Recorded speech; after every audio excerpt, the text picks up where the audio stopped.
Biblia inasema The yule Bible is telling dada Hana, that woman Anna, na yeye alikuwa akilalamika sana. she was also Na complaining. siku moja aliingia And kanisani one day she go to the church, kwa nabii wake akawa to kama his own mlevi, prophet like a na drunkard. kutokea malumbano And there pale. was also Lakini this lugha misunderstanding, but the iliyozungumzwa language of been talking there. Baada ya yule mwenye madhabahu After the one who are owning the mtumishi wa altar, Mungu the minister of God, kugundua tatizo to la udada, realize the challenge of na this baada woman, ya and kufafanua after realizing kwamba that, kumbe yeye yuko kwenye that uchungu, she is in the bitterness, alimwambia umeshapokea. and she not know that Nenda you have ukapata received. mtoto. Go and get Na the yule child. dada Hana aliporudi kwenye mji wake, And that woman Anna, alianza kuona she started to ameconceive. see already conceiving. Haleluya. Hallelujah. Alipozaa mtoto, When she gave birth yule of the mtoto child, and that child, hakuwa wa yule jamaa it was Elikana, not that a man of Elkanah. alikuwa ni mtoto It was the child aliyezaliwa na Mungu that was kwa being Ana. given birth from Anna. Utasema kwa nini? You can say why? Fuatilia hii.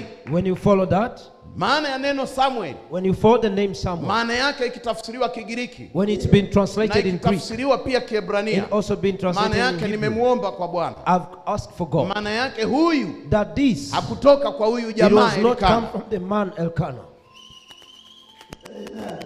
Sema haleluya. Say hallelujah.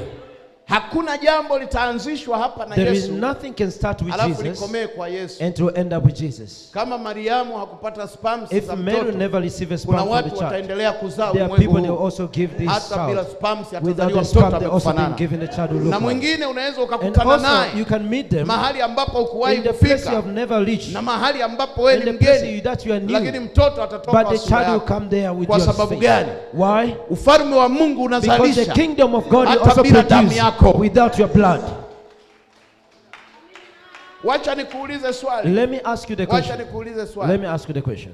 Wakati yule mama mke wa Manoa, When that woman akiwa from pale the shambani, Manoah, she was there in Biblia the farm. inasema And the Bible says mume wake yule Manoa his alikuwa own nyumbani, husband with this Manoah lakini was there akaja for. nani? When Malaika but the angel came akamwambia, and he told tazama her, look, wewe mama you utazaa, woman, you are a barren, lakini sasa but now utazaa. you give birth.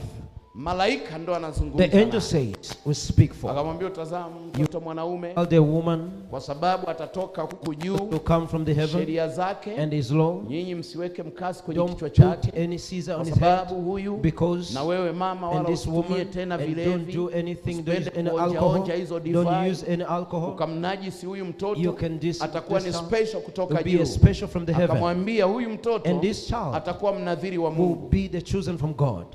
Yule mama alibabaika, And that woman was being akakimbia shaken, mpaka and nyumbani he ran kwake, to his home, akamweleza mume and he wake just speak to his kwamba husband. nimekutana na malaika, I met the angel, amenipa habari and he hii. just gave me this Mwanaume message. akastuka And the man stood akasema up ni